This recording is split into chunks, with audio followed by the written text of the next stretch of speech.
I am Dr. Basaraj, professor in Electronics and Communication Engineering, Saint Peter Engineering College, Hyderabad. So now I am going to explain today in this video physical and data link layer concepts. This is unit 4. In this lecture I am going to explain physical and electrical characteristics of wire, physical and electrical characteristics of copper media. Okay, this unit actually consists of the following subchapters: physical and electrical characteristics of fiber optic media, wireless communication, data link layer. So in this unit I am going to explain the two chapters, that is physical and electrical characteristics of wire and physical and electrical characteristics of copper media. So let us see, though the data actually transferred finally in zeros and ones form, that is in a physical media, with the help of physical media. So physical layer is the first layer of OSI model. This is touch and feel, you can touch it, you can see that physically. Okay, that is called physical layer. That is the reason of its structure and its the property. It is going to be called as a physical layer. It provides for the physical transmission of data.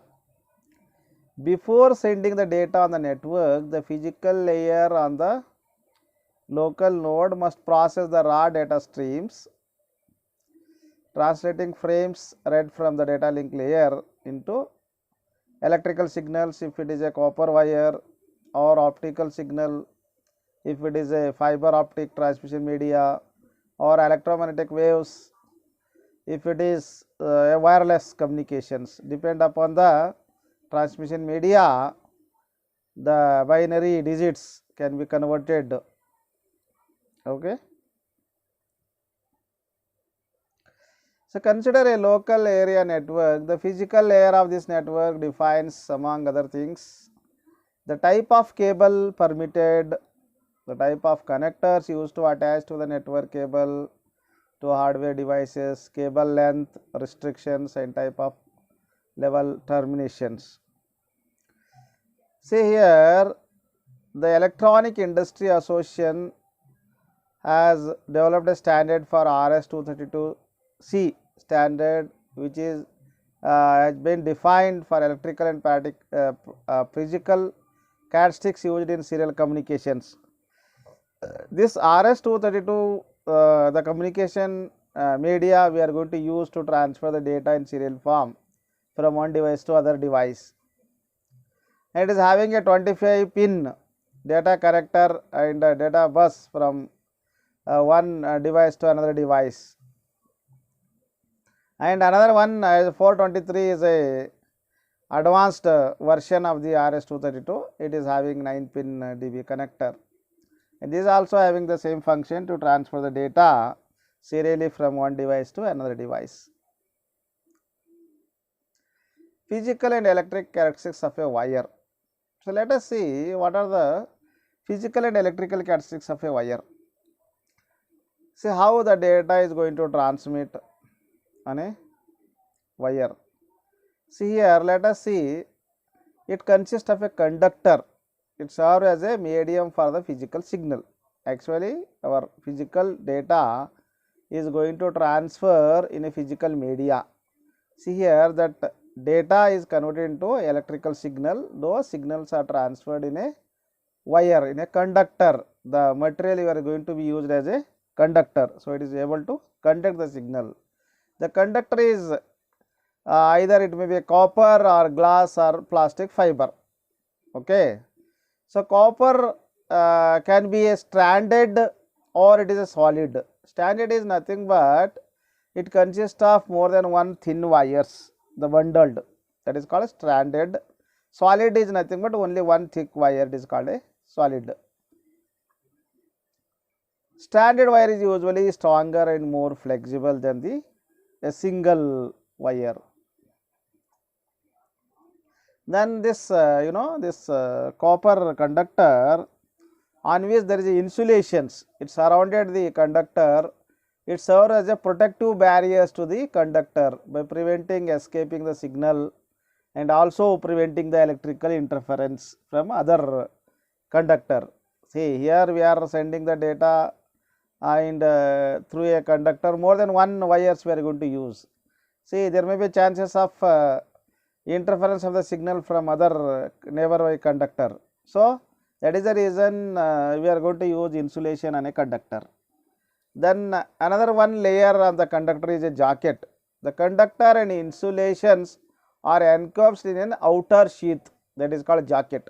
The both conductor, on that there is insulator, on which another one, the layer, it is called a jacket.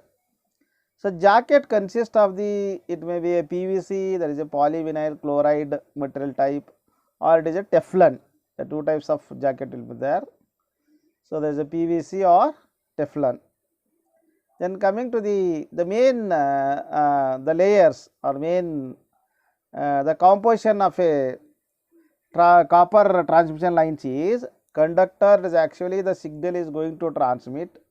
Insulator is one, it is going to be surrounded on a conductor. It prevents the escaping the signal and also interference of the signal from other conductor. Jacket, the another one jacket, the layer it is on the conductor, so that it protects this conductor from other conductors. So, we have unshielded twisted pair cable, it is called UTP. In short form, we are going to call it a UTP cable.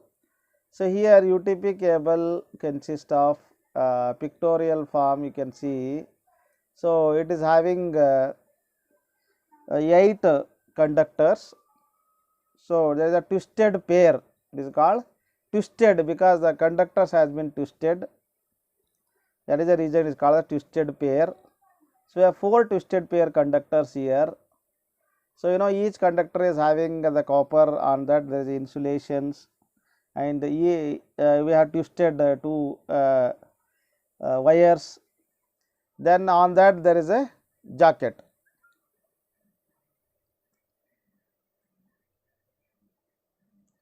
Then we have shielded twisted pair cable, it is called STP, shielded twisted pair cable. See here, similar as twisted pair cable, UTP, in that there is no shielding. The remaining other will be same as UTP. Here conductors are there. Then actually we are after that there is a jacket will be there. We don't have this shielding on this conductor. Here we have extra thing is the shielding is there. That is the reason we are going to call it a shielded twisted pair cable. Okay, STP in short form. Then coming to the coaxial cable. See, coaxial cable is one, it is having one thick conductor, copper conductor, on that there is a insulation, over that there is a metallic shielded, then on that there is a jacket. See, coaxial cable usually we are going to use for transmitting our broadband signals also, and also we are going to use for transmission of analog signals. In our home TV and all, we are going to use coaxial cable. Okay. Then coming to the fiber optic cable, here fiber optic cable, it is very hard and is also flexible. It is immune to electromagnetic interferences and is high bandwidth. So, that is the reason it has become more popular nowadays. So, we are going to use for fiber optic cable for the transmission of signals. Actually, here data will be transferred in the form of light. So, here the first one core actual the fiber the optic cable, first one, on that there is a cladding, then over that there is a coating will be there, on that there is a strengthening fibers, for that another one coating, then there is a final one, the jacket. So, like this so many layers has been on that fiber optic. So that is the reason it is physically it is more stronger, and also is having high bandwidth. Now coming to the characteristics of a wire. So till now what we discussed, physical structure we discussed. Now let us see the its electrical characteristics, that is very important. See, electrical characteristics of wire of three types. So these are directly associated with the signal quality. We not maintain those electrical the parameters, then the signal quality will degrade. See, there are three electrical the characteristics, those are directly influence on the performance of the signal. See, those are capacitance, impedance and attenuations. So let us see capacitance, it is a by its structure is going to formed, that is called parasitic capacitance.